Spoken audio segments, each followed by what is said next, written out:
Whew. Can you believe it? Pokémon X and Y turned 10 years old. X and Y were Game Freak's first step into the wonderful world of 3D. These games introduced a lot of new features to the series and were generally well received and pretty popular upon release. But nowadays, these games are kind of forgotten both by Game Freak and by the fans, and when people do talk about them, it's more so in a negative light. In fact, a lot of people say that these are some of the worst Pokémon games, and many more like to pinpoint X and Y as the start of Pokémon's decline. But are these games really as bad as people say they are? So the biggest issue with X and Y is undoubtedly the game's difficulty, or more accurately, the lack thereof. Pokémon games generally aren't too much of a challenge, but these games are easy even by Pokémon standards. Why? Well, there's a couple of factors. Gym leaders never use more than 3 Pokémon, and each Elite Four member only uses 4 Pokémon. Granted, Generation 5 was structured similarly, so there's a bit more to this equation. X and Y also introduced the infamous Experience Share, which gave XP to all your Pokémon rather than just one. On one hand, this is nice because it significantly reduces the amount of time you need to grind. However, it can make your Pokémon really overleveled really quickly, combined with poor movesets on Gym Leader Pokémon, plus powerful gift Pokémon that you receive. Put it all together and yeah, you have a pretty easy experience. Of course, you could always turn off the Experience Share, or you could simply not use the gift Pokémon to make the games a bit more challenging. It's not a perfect solution, but they can certainly help. The second main complaint people have with X and Y would be the story. If you don't remember, 3,000 years ago, the Kalos region engaged in a war in which the king of Kalos lost his favorite Pokémon, Floette.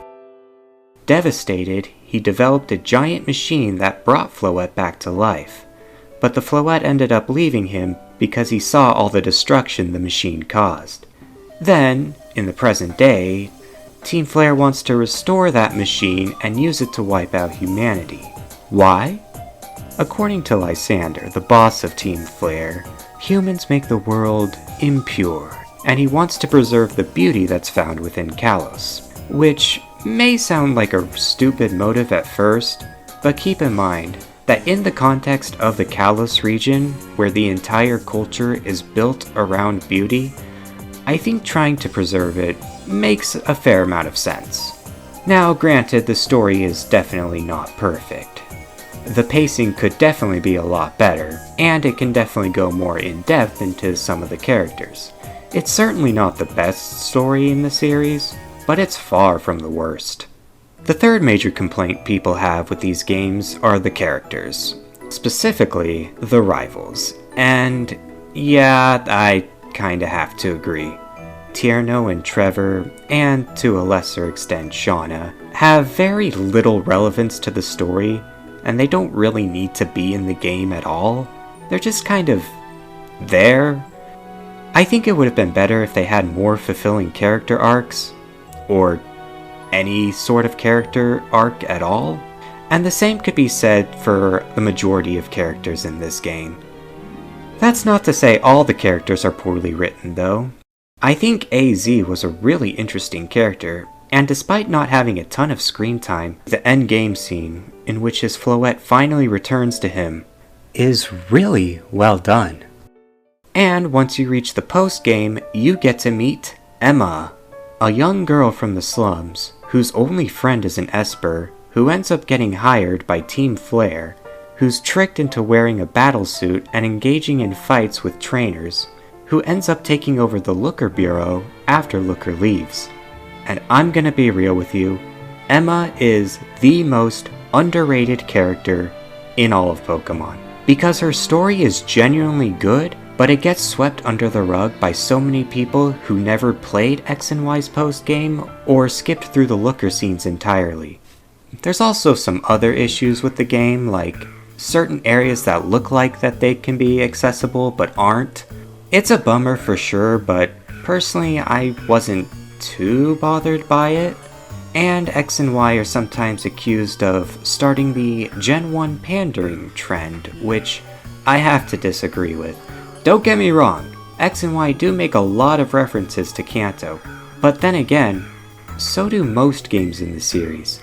From Gold and Silver, which literally have you go back to Kanto, to Black and White, which introduced a lot of Pokemon which are just blatant clones of Gen 1 Pokemon, to accuse X and Y of starting the Gen 1 pandering trend is just plain ignorant. But what about the region itself? Kalos literally means beauty, and I'm happy to say that it definitely lives up to that name. The cities and routes in this game look really nice and are incredibly diverse. Heck, even the caves look really nice and are actually fun to navigate, unlike in most Pokemon games. It's true that Gen 6 only introduced around 70 new Pokemon, the fewest of any generation, but to make up for that, the Kalos region contains over 450 obtainable Pokemon within its regional dex. This is by far the largest regional dex, without DLC of course. And this is great because it encourages experimenting and team building, which give the games a ton of replay value. And while Gen 6 Pokemon don't have a lot of quantity, the quality of the designs are really solid. And can we just talk about the starters for a second? Not only do they have solid designs and good stats, but the final evolutions for each of them forms a secondary type triangle. Granted, it's not perfect, because if you reverse the type triangle, Dark is actually immune to Psychic rather than simply resisting it, but it's still a really nice touch. When it comes to X and Y, I feel like a lot of people today seem to forget just how much X and Y did for the series. Love it or hate it, the Fairy type was a necessary addition for Pokemon, mostly as a way of countering Dragon-type Pokemon, which, quite frankly, had become very overpowered at this point. But there's also a secondary benefit to Fairy types that not as many people talk about. Poison type was generally considered pretty underwhelming because it was only super effective against one other type, but with Fairy's newfound weakness to Poison, Poison gained a much needed offensive advantage. X and Y gave us character customization. Now players can express themselves in a whole new way they couldn't before. And honestly, a lot of the clothing options in X and Y are still really good.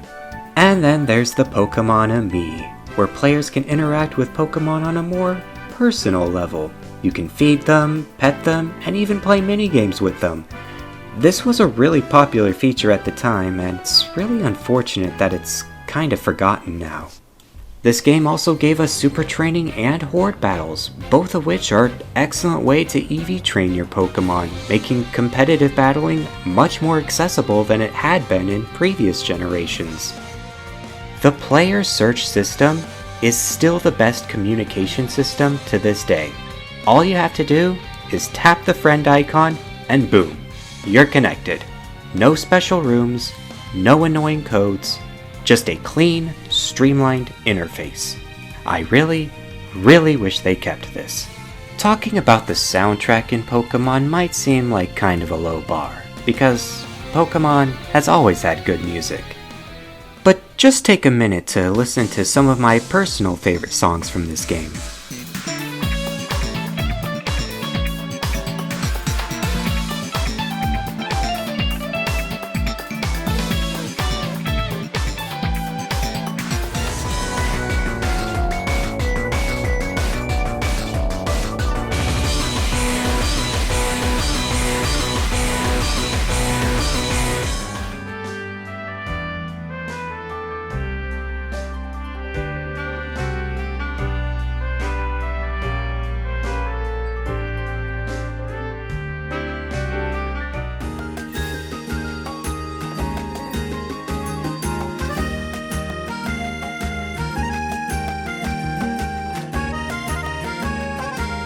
If you haven't listened to X and Y's soundtrack lately, go do yourself a favor and listen through the whole thing. You'll be surprised at just how good X and Y's music is. Now as far as more minor things go, you could always get a job at Lumio City, rematch gym leaders at the Battle Chateau, take a tour through the Lumio's museum, get a custom designed Furfro, grow 2 different types of berries next to each other and get a mutated berry. You can use O-powers to enhance your Pokemon in battle. You can even sit on the benches. Is this necessary? No. Do I love it? Absolutely. And yeah, I think that's just about everything Pokemon X and Y have to offer. Oh, yeah, I almost forgot. X and Y also gave us Mega Evolution, which was only expanded in Omega Ruby and Alpha Sapphire, but then it got kinda relegated to the post-game in Gen 7 before being abandoned entirely in Gen 8. Which is a shame too, because Mega Evolution was a great way of demonstrating the unbreakable bond between Pokemon and trainer, and you got to experience old Pokemon in a new light by bringing out their full potential. There's a reason why fans are still begging for Game Freak to bring it back. Now, I'm not gonna sit here and act like Pokemon X and Y are these flawless masterpieces. I believe that video games can, and should, be criticized fairly. Still, despite all the negative attention these games get, there's still a lot to love in X and Y, and honestly, they don't deserve half of the hate they receive. The so-called magic that people felt when playing older Pokemon games is still very much present here, and I don't think it's fair to call X and Y bad, nor do I think it's fair to label them as the start of Pokemon's decline, because if you look underneath the hood, you can see a lot of care and effort went into these games. And setting all of that aside, Pokemon X and Y were developed with one main goal in mind: to connect people from all over the world, both old and young, beginner and veteran, casual and competitive. And in that regard, they succeeded tremendously. Believe me, I've lost a lot of sleep over the fact that X and Y never got sequels or a third version, so if, and most likely when, Game Freak decides to remake these games, my only hope is that they take all the time they need to focus on what made X and Y work, and fine-tune what didn't. So that way, both the Pokemon Company and Pokemon fans can give the Kalos games the love and attention they truly deserve.